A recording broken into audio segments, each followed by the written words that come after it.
Welcome here on this important day. We have the feeling that this topic couldn't be more actual. So we are going to discuss a lot of items today. European defense, but also concerning the relation between NATO and such a European army. Also the history of warfare, rebuilding of its country after war, like with Ukraine, and the new weapons through cyber attacks will be discussed. The events in Ukraine show the strength of NATO and the US, but that in case should they be forced to fight on two fronts at the same time, a European force might be helpful and welcome.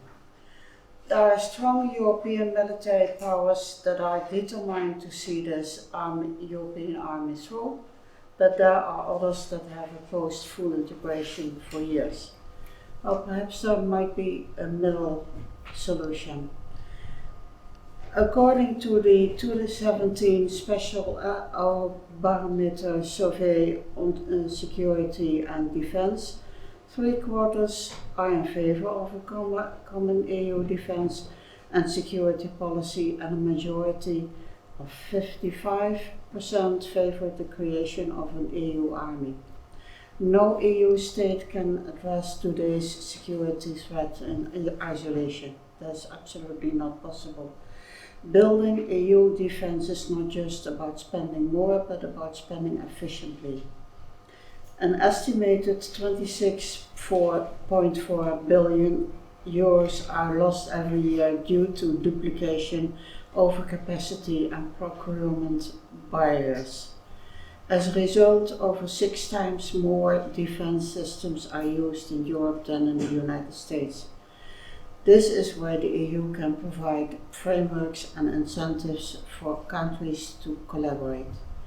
It is important that the potential of the provisions of the Lisbon Treaty be fully exploited to move towards a European Defence Union. The 4 items that is already mentioned, so the relationship of a possible European army and NATO, the history and reconstruction, cyber warfare, and financing possible European army, investing in EU security by institutional investors. Commander Kurt Engelen will touch the topic of common development and procurement of military capabilities. Professor Rachel will speak on warfare and reconstruction about the war. Mrs. Hendrickson and Mr. Collery will treat the topic ahead of the storm, cyber warfare, and Max Rangeley will speak of emerging technologies and the future of defense. One more item. Mrs. Vautmans promised me to speak ages ago, but she is acting mayor of the city of Sint-Truiden, and she has a lot to regulate and will not be able to come in person, but she has pronounced a speech on the possibility of a EU defense on a video which will be shown shortly. Dear ladies and gentlemen, I would like to welcome you to this conference on European defense organized by the Ludwig Von Mises Institute Europe. Let me first thank the organization, and in particular its president, Mr. Annette Godart, for making this important event possible, and apologize to you for not being able to participate in person. I am, however, very happy to have the opportunity to do an introduction through this video. The topic of this seminar, European defense, has never been more relevant. Nobody could have imagined that a war would break out the European continent. After 75 years without war, we Europeans have taken peace for granted. For years, defense spending was cut, and the issue was not seen as a priority. The war in Ukraine taught us that we can never do that. Since 2016, major steps were taken in the field of European defense, with PESCO, the European Defense Fund, the European Peace Facility, and now the Strategic Compass, to just name a few. And triggered by Trump's election, people started talking more about the importance of the EU's strategic autonomy. However, a true change in mindset did not really take place. And there still was a lack of sense of urgency that we really need big leaps forward if we want Europe to be a reliable security provider. After the Taliban took over Kabul and now with the war in Ukraine, I can only hope that there will be such a change in mindset. That Europe too will have its Zeitenwende and the EU will finally become a more capable security provider. The first signs after Putin's illegal war against Ukraine have been rather positive.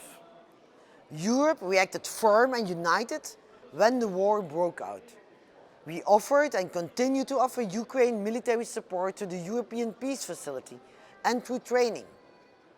I still remember that years ago, when I was rapporteur of a recommendation on the Peace Facility, many people were very skeptical and feared it would lead to a militarization of the EU.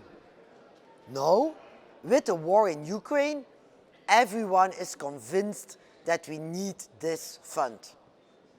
And only 3 weeks after the war started, EU leaders gathered in Versailles and committed to increase defense cooperation, boost defense expenditure, buy and develop defense capabilities more jointly, and take more responsibility for their own security.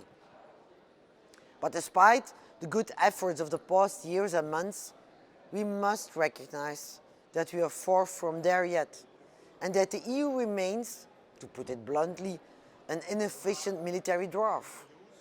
Let me give you 3 simple examples to illustrate. While Ukraine is our neighbor, even an EU candidate country, the US is giving twice as much support to Ukraine than we do. And we remain slow in delivering weapons. Another example is that with the adoption of the Strategic Compass, EU leaders agreed on a rapid reaction force of 5,000 troops. It's a good initiative, but it's simply not enough in today's world. We also still need unanimity to deploy it. And overall, our defense spending remains too inefficient. Together, we spend roughly the same amount on defense as the Chinese and 4 times as much as the Russians. And still, we are weak due to fragmentation in procurement, equipment and leadership. We really must spend better and better together. What we need is a true European Defense Union. And to get there, we need a dramatic shift.